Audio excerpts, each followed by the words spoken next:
Hello everyone, welcome class 12 to today's video lecture. Class today we will proceed with the topic of economic plan. जो इस पूरे chapter का base है, ये topic actual में जो आपका पूरा चैप्टर इंडियन इकोनॉमी 1950 टू 1990 उसका कंप्लीट बेस है आपका इकोनॉमिक प्लान। तो क्लास इकोनॉमिक प्लानिंग क्या होती है, कौन करता है, इस पे हम बाद में आएंगे। पहले हम ये समझते हैं कि इकोनॉमिक प्लानिंग ये टर्म अराइज कैसे हुई। देखो क्लास एक्चुअल में हुआ क्या, ये हमने अपने प्रीवियस वीडियो लेक्चर्स में कवर करा है कि डिफरेंट इकोनॉमिक सिस्टम्स होते हैं, capitalist economy, socialist economy, mixed economy. हमने ये डिस्कस करा कि जो इंडियन गवर्नमेंट है उसने डिसाइड किया कि वो मिक्स्ड इकोनॉमिक सिस्टम अडॉप्ट करेंगे। अब सिस्टम अडॉप्ट कर लिया, अब सिस्टम अडॉप्ट हमने डिसाइड कर लिया कि हम मिक्स्ड इकोनॉमिक सिस्टम फॉलो करेंगे। अब नेक्स्ट हमारे सामने जो चैलेंज है वो क्या आया कि अब हमने सिस्टम तो अडॉप्ट कर लिया, अब हमें करनी है प्लानिंग। किस चीज की प्लानिंग? कि जो ये इंडियन इकोनॉमी इतने बैकवर्ड स्टेज में थी, इतने पुअर और स्टैग्नेंट स्टेज में थी, अब हमें इस तरह से प्लान्स ड्रॉ करने हैं कि हम इंडियन इकोनॉमी को डेवलप कर पाए, यहाँ के जो लोग हैं उनका स्टैंडर्ड ऑफ लिविंग बढ़ा पाए। मतलब हम किस तरह इतनी पुअर इकोनॉमी को एक बेटर इकोनॉमी में कन्वर्ट कर सकते हैं। तो उसके लिए किस चीज की जरूरत हुई? प्लानिंग करने की, कि हमें इस पूरी इकोनॉमी को लेके क्या करनी है? प्लानिंग। तब ये टर्म अराइज हुई इकोनॉमिक प्लानिंग। अब इकोनॉमिक प्लानिंग होती क्या है क्लास? देखो, जो इंडिया का प्लानिंग कमीशन है, प्लानिंग कमीशन ने एक डेफिनेशन दी इकोनॉमिक प्लानिंग की, बट उस तक पहुंचने से पहले हम उसका बेस समझते हैं, इजी लैंग्वेज में समझते हैं कि एक्चुअल में इकोनॉमिक प्लानिंग होती क्या। देखो class, it is a system under which set of targets is defined by the central authority of a country. यानी कंट्री की जो सेंट्रल अथॉरिटी है, जो गवर्नमेंट है, जो हेड है, वो कुछ टारगेट्स डिसाइड करती है, कुछ ऑब्जेक्टिव्स डिसाइड करती है जो कंट्री को अचीव करने हैं, which are to be achieved within a specified period of time। और ऐसा नहीं है कि उन ऑब्जेक्टिव को कभी भी अचीव करो। जैसे फॉर एग्जांपल ऑब्जेक्टिव बनाया कि हमें इंडिया में एजुकेशन सिस्टम को और अच्छा बनाना है, तो ऐसा नहीं कि 10 साल 20 साल कभी भी बना देंगे अच्छा, ऐसा नहीं है। आपको उसके लिए स्पेसिफिक टाइम फ्रेम सेट करना पड़ेगा कि हमें 5 सालों में एजुकेशन सिस्टम को सुधारना है, हमें 2 सालों में एजुकेशन सिस्टम में इंप्रूवमेंट लानी है।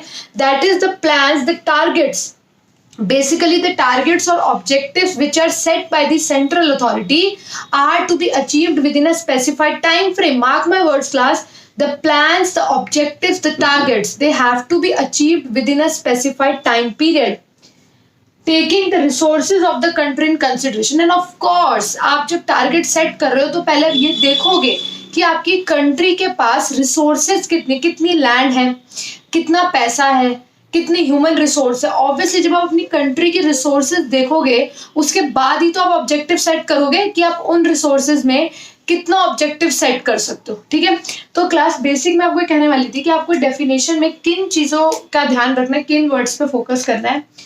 सेट ऑफ टारगेट्स की इकोनॉमिक प्लानिंग में, या हम जब भी प्लानिंग करते हैं सबसे पहले हम क्या सेट करते हैं? ऑब्जेक्टिव। ऑब्जेक्टिव सेट करने के बाद हमें उसका टाइम पीरियड बताना होता है कि कितने पीरियड ऑफ टाइम में, किस टाइम ड्यूरेशन में हमें उन ऑब्जेक्टिव्स को अचीव करना है। And last but not the least, सबसे इंपॉर्टेंट चीज, हमें कंट्री की रिसोर्सेज को भी ध्यान में रखना है कि हमारे पास एक्चुअली है क्या, हमारे पास कितनी रिसोर्सेज हैं जिनको ध्यान में रखते हुए ही आप अपने टारगेट सेट करोगे। Is that clear? तो फटाफट एक बार डेफिनेशन दोबारा रीड कर लेते हैं। It is a system under which set of targets is defined by the central authority of a country, which are to be achieved within a specified period of time, taking the resources of the country in consideration।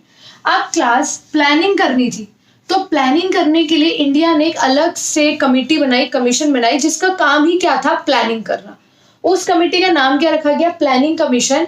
और इसे कब setup किया गया? 1950 में, with prime minister as the chairman. और इस commission का chairman हमेशा कौन होता है? जो कंट्री का प्राइम मिनिस्टर होता है उस टाइम।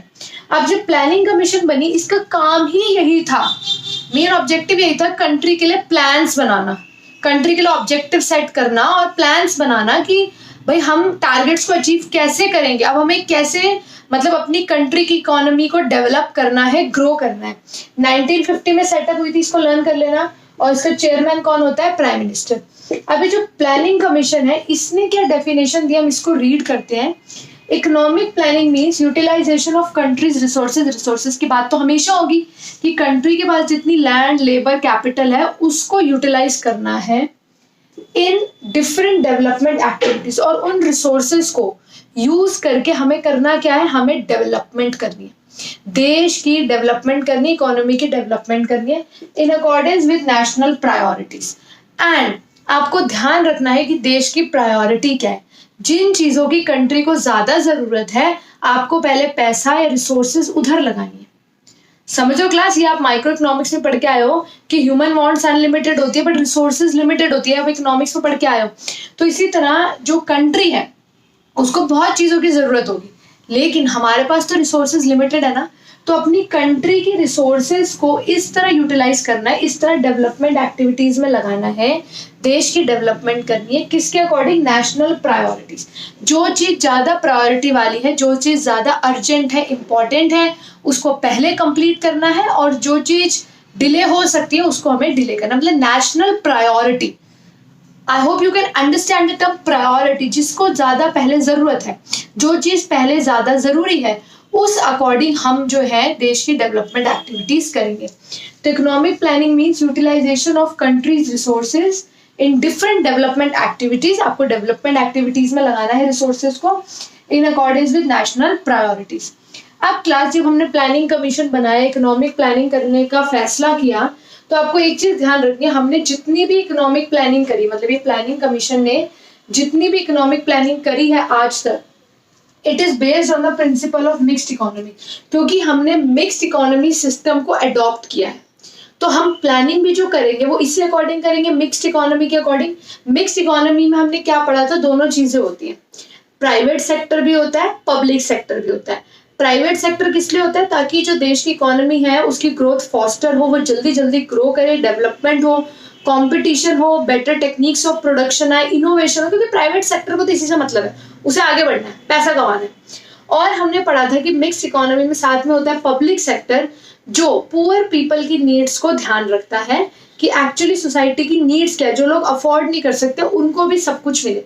जैसे प्राइवेट स्कूल्स होते हैं, जो अफोर्ड कर सकते हैं वो प्राइवेट स्कूल्स में अपने बच्चों को भेजते हैं, एंड पब्लिक स्कूल्स में होते हैं कि जो लोग अफोर्ड नहीं कर सकते, the people who are not able to afford, मतलब बहुत ज्यादा महंगी एजुकेशन, महंगे स्कूल्स, तो they send their children to government school जहाँ पे फीस बहुत कम है बट एजुकेशन प्रोवाइड हो रही है। तो ठीक है क्लास, आप ध्यान से देखो, जो इकोनॉमिक प्लानिंग थी इंडिया की, it was based on the principle of mixed economy. ये छोटी छोटी चीजें आपको ध्यान रखनी है, ऐसा नहीं कि यार ये तो बहुत इजी सी चीजें हैं, ये क्यों बताई जा रही हैं। यही वो चीजें हैं जो ऑब्जेक्टिव टाइप क्वेश्चंस में आती हैं एंड फिर बच्चे घूम जाते हैं। Are you getting my point? क्योंकि पेपर सेट करते टाइम बहुत माइन्यूट चीजों का ध्यान रखा जाता है क्लास, बहुत माइन्यूट, और फिर इन चीजों को जब आप इग्नोर करते हो ना, और जब एग्जाम में क्वेश्चन आते हैं 1 मार्क्स के, देन आपका हालत खराब हो जाती है, फिर आप उन चीजों का अटेम्प्ट नहीं कर पाते। तो इसलिए हमें कुछ नहीं छोड़ना है, छोटे से छोटे पॉइंट को डिस्कस करना है, छोटे से छोटे पॉइंट की कॉन्सेप्चुअल क्लैरिटी करनी है। वाई? ताकि जब अगर इनडायरेक्ट क्वेश्चन आए, घुमाव के क्वेश्चन आए, तो आप बड़े कॉन्फिडेंटली उसका आंसर कर सको, क्योंकि आपने कॉन्सेप्ट समझा है। रट्टाफिकेशन नहीं करनी, आपको कॉन्सेप्ट के अंदर घुसना है, उसकी डीप नॉलेज लेनी है, तभी आप सभी इनडायरेक्ट क्वेश्चंस, आप सारे objective type questions easily attempt कर पाओगे। तो क्लास, प्लानिंग जो थी it was based on the principle of mixed economy, यानी हम इकोनॉमिक एरियाज ऑफ प्लानिंग में भी ध्यान दे रहे थे, मतलब जहाँ पे देश की डेवलपमेंट हो, इकोनॉमिक ग्रोथ हो, और हम सोशल एरियाज ऑफ प्लानिंग पे भी ध्यान दे रहे थे, यानी जो पुअर पीपल हैं, जो चीजें अफोर्ड नहीं कर सकते, उनके उस सेक्शन के लिए भी प्लानिंग हो रही थी। प्लानिंग इकोनॉमिक एरियाज में भी हो रही थी, प्लानिंग सोशल एरियाज में भी हो रही थी।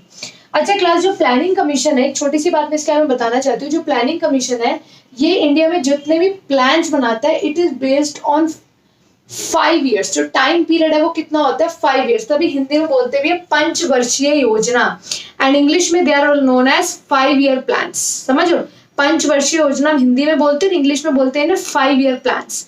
तो जितने भी प्लान्स बनते हैं, प्लानिंग कमीशन उनका टाइम पीरियड, जो हमने लिखा स्पेसिफाइड पीरियड ऑफ टाइम, उनका टाइम पीरियड कितना रखता है? 5 ईयर्स। 5 ईयर्स के एवरी 5 ईयर्स प्लान्स बनते हैं और उन्हें उन 5 सालों में अचीव करना होता है। फिर उस टाइम पीरियड के बाद अगले 5 साल के लिए प्लान्स बनते हैं, ऑब्जेक्टिव्स बनते हैं, फिर उनको अचीव करना होता है। ऐसे एवरी 5 years प्लान्स बनते हैं एंड उन 5 years में उनको अचीव करना होता है। तो प्लानिंग कमीशन जितने भी प्लान्स बनाता है वो 5 year के टाइम पीरियड को ध्यान में रख के होते हैं, इसलिए इन्हें 5 year प्लान्स भी बोला जाता है। Is that clear? तो क्लास में मैंने आपको इकोनॉमिक प्लानिंग का पूरा बेस क्लियर कर दिया है कि प्लानिंग क्यों करी, क्योंकि हमें कंट्री को डेवलप करना था। प्लानिंग कमीशन कब सेटअप हुई, हु इज द चेयरमैन, किस प्रिंसिपल पे हमारी प्लानिंग बेस्ड है, जो हमारे प्लान्स बनते हैं वो कितने टाइम पीरियड के लिए बनते हैं। उसके बाद इकोनॉमिक प्लानिंग की दोनों डेफिनेशन मैंने आपको बता दी है। अगर आप एग्जाम में डेफिनेशन आती है कि what do you mean by economic planning, तो क्लास आप इसी को प्रेफर करना एंड जरूर लिखना कि according to the Planning Commission of India and then write the definition. तो it will create a very good impression on the teacher कि आपको प्लानिंग कमीशन की पर्टिकुलर डेफिनेशन लर्न है एंड आपको डीप नॉलेज है कॉन्सेप्ट की। तो लिख तो आप कोई भी डेफिनेशन सकते हो, but for creating a good impression आपको हमेशा वो डेफिनेशन लिखनी है जो गवर्नमेंट की ऑफिशियल साइट पे है, जो प्लानिंग कमीशन ऑफ इंडिया ने दी है। Is that clear class? Now let's move to the next topic. Yes class, अब हम डिस्कस करते हैं थोड़ा प्लान्स के बारे में, क्योंकि जब हम इकोनॉमिक प्लानिंग पढ़ रहे हैं तो थोड़ा सा डीप उस कॉन्सेप्ट के अंदर थोड़ा और डाइव करते हैं। द क्वेश्चन इज, ये मैंने छोटे छोटे वो क्वेश्चंस लिखे हैं क्लास जो आपके 1 marks यानी ऑब्जेक्टिव टाइप क्वेश्चंस के पॉइंट ऑफ व्यू से काफी इंपॉर्टेंट है। ये वो माइन्यूट चीजें हैं जो मैं हमेशा कहती हूँ स्टूडेंट्स इग्नोर कर देते हैं, क्योंकि आप बड़े बड़े कॉन्सेप्ट पे तो ध्यान दे देते हो, बड़े बड़े टॉपिक्स आप देख भी लेते हो, नोट्स भी बना लेते हो, लर्न भी कर लेते हो, बट सारी दिक्कत कहाँ होती है जब आप ये जो छोटे छोटे माइन्यूट कॉन्सेप्ट्स है जब आप इनको इग्नोर करना शुरू करते हो, वहां से शुरू होता है आपके मार्क्स लूज करने की गेम। तो हमें वो 1 marks की जो चीजें हैं, क्योंकि प्लस 20 marks का पेपर जो है वो 1 marks क्वेश्चन पे बेस्ड है, तो आप किसी भी तरह से इनकी इंपॉर्टेंस को भूल नहीं सकते कि हाँ ये कितना इंपॉर्टेंट है। So question is what is a plan. Plan क्या होता है कि जब हम इकोनॉमिक प्लानिंग करेंगे तो obviously we would make some plan.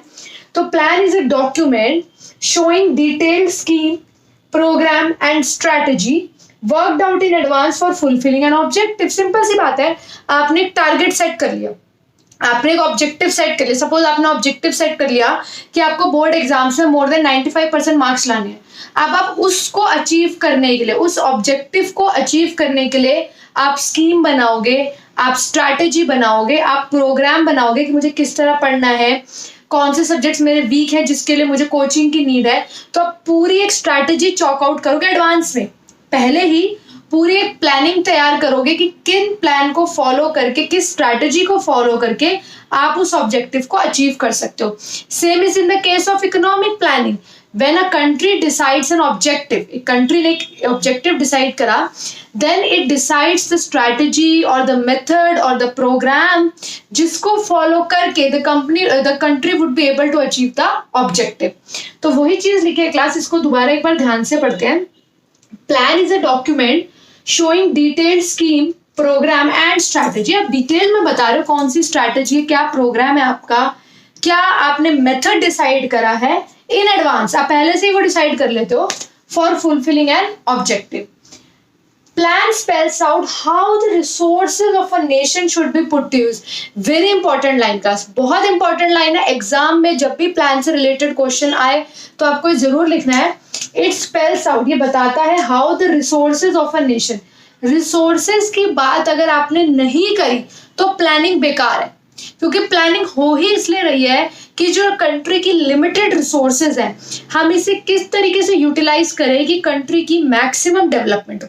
हम उसकी लिमिटेड लैंड को, लिमिटेड कैपिटल को किस तरह यूज करें कि कंट्री की ग्रोथ हो। तो it spells out how the resources of a nation should be put to use.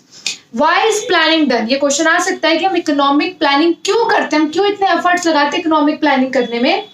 It is done to achieve some general goals and specific goals. Class ये चीज नोट कर दो, क्योंकि काफी बुक्स में चीजें मेंशन नहीं है कि जो प्लानिंग होती है ना, सीधा ये लिखा होता है टू अचीव गोल्स, बट ध्यान रखना जब भी इकोनॉमिक प्लानिंग होती है तो कुछ जनरल गोल्स होते हैं। जनरल गोल्स मतलब कि हाँ देश की डेवलपमेंट होनी चाहिए और इक्विटेबल डिस्ट्रीब्यूशन ऑफ इनकम होनी चाहिए, कुछ जनरल गोल्स होते हैं, लेकिन कुछ स्पेसिफिक गोल्स होते हैं।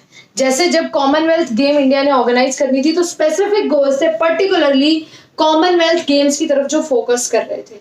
तो क्लास ये चीज आप ध्यान रखना, प्लानिंग जब होती है it is done to achieve some general goals, कुछ जनरल गोल्स एंड कुछ specific goals which are to be achieved within a specified period of time। इसलिए हम प्लानिंग करते हैं क्योंकि हमारे पास दो तरीके के गोल्स होते हैं, कुछ जनरल गोल्स होते हैं, कुछ स्पेसिफिक गोल्स होते हैं जिन्हें हमें स्पेसिफाइड पीरियड ऑफ टाइम में अचीव करना होता है। What is the duration of each plan in India? Although ये अभी हम इंट्रोडक्शन में पढ़ चुके हैं कि प्लानिंग की जो ड्यूरेशन है, प्लानिंग कमीशन जो भी प्लानिंग करता है, प्लान्स बनाता है, उसकी ड्यूरेशन क्या है? 5 ईयर। तभी प्लान्स को क्या बोला जाता है? 5 ईयर प्लान्स भी इनको नाम दिया गया क्योंकि they are made for the duration of 5 year. And class ये चीज भी आपको नॉलेज के लिए याद रखनी है, ये जो कॉन्सेप्ट है ना, this concept of 5 year plans, पंचवर्षीय योजना की जो हम 5 साल के लिए प्लानिंग करते हैं, एवरी 5 ईयर हम प्लानिंग करते हैं, ये कॉन्सेप्ट हमने बोरो करा है। कहाँ से बोरो करा है? Format Soviet union. Soviet union आप हिस्ट्री में पढ़ चुके हो, रशिया जो था जब पहले डिसइंटीग्रेट होने से पहले वो सोवियत यूनियन था, तो वहां से उनका कॉन्सेप्ट था ये 5 ईयर प्लान, तो वहां से हमने इस कॉन्सेप्ट को बोरो करा है। इंपॉर्टेंट 1 मार्क क्वेश्चन बनता है कि जो 5 ईयर प्लान कॉन्सेप्ट है हमने कहां से बोरो करा है? हमने बोरो करा from the former Soviet union. अब चलते हैं हम क्लास नेक्स्ट टॉपिक की तरफ, which is the goals of 5 year plans. Yes class, next topic is goals of 5 year plans. जहां से हमारे चैप्टर का बेस शुरू होता है वो है गोल्स ऑफ 5 ईयर प्लान्स।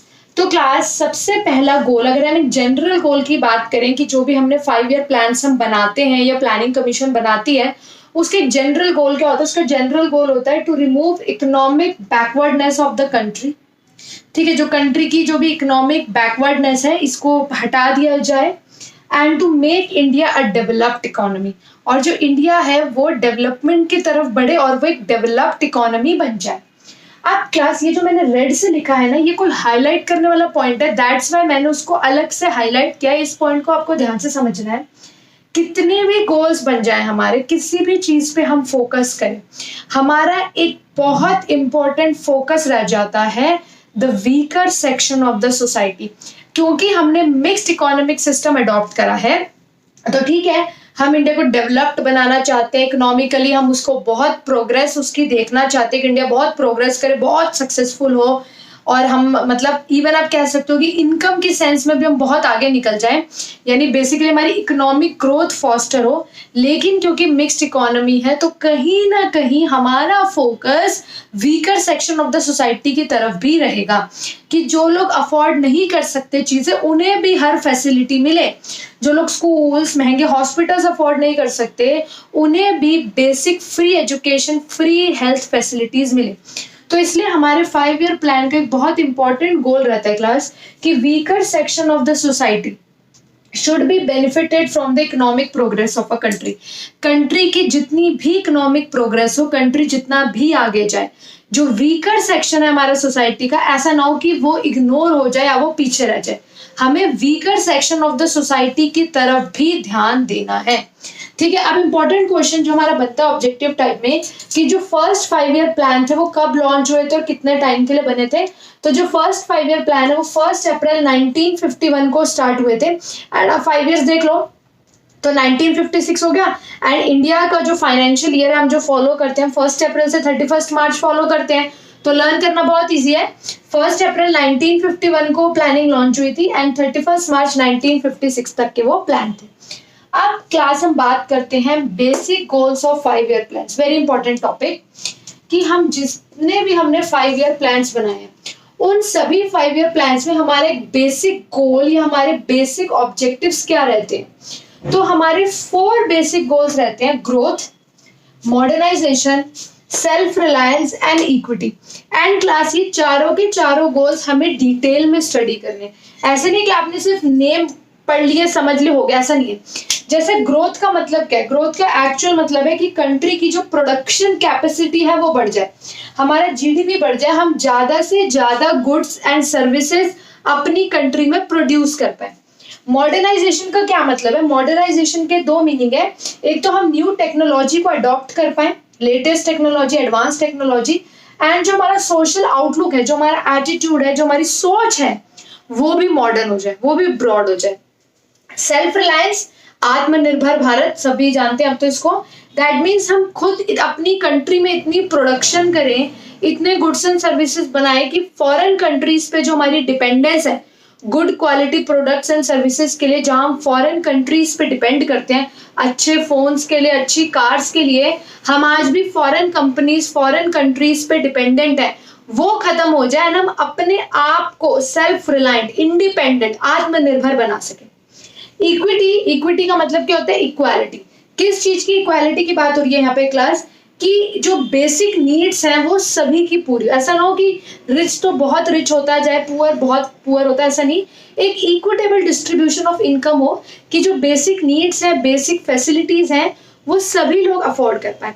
तो ये तो मैंने आपको एक तरह का ट्रेलर बता दिया, सबका शॉर्ट में बता दिया कि ग्रोथ मतलब प्रोडक्शन कैपेसिटी बढ़ जाए, मॉडर्नाइजेशन, सेल्फ इक्विटी, सबका मैंने आपको एक शॉर्ट में ब्रीफिंग कर दी, इंट्रोडक्शन दे दिया। बट हमें इन सभी गोल्स को detail by detail, one by one, एक एक को फुल डिटेल में स्टडी करना है। ठीक है क्लास? तो आज हमने क्या डिस्कस करा? हमने इकोनॉमिक प्लानिंग क्या होती है और कौन प्लानिंग कमीशन का चेयरपर्सन होता है, मीनिंग क्या इकोनॉमिक प्लानिंग का, and what are plans, reasons for making plans, duration क्या होती है प्लान्स की, एंड देन हमने गोल्स ऑफ 5 ईयर प्लान्स पढ़ लिए। यानी एक तरह से हमने बेस स्ट्रॉन्ग कर लिया इस टॉपिक का। अब बेस स्ट्रॉन्ग होने के बाद आपने जितने ऑब्जेक्टिव टाइप क्वेश्चंस इस टॉपिक में से कवर हो सकते थे, हमने वो सारे ऑब्जेक्टिव टाइप क्वेश्चंस कवर कर लिए हैं। कोई भी 1 मार्क क्वेश्चन ऐसा नहीं है जो अब मिस हो जाए। इवन हमने भी डिस्कस कर लिया फर्स्ट 5 ईयर प्लान कब स्टार्ट हुआ था, कब से कब तक बना था, सभी 1 मार्क्स क्वेश्चन हम डिस्कस कर चुके हैं। कोई चांस ही नहीं है कि इस टॉपिक में से कोई ऑब्जेक्टिव टाइप क्वेश्चन आप मिस कर दो। Is that clear class? So हम नेक्स्ट क्लास में कवर करेंगे ये जो बेसिक गोल्स है इनके detail. Is that clear class? अगर आपको कोई भी डाउट है क्लास, तो you can mark it in the comment box.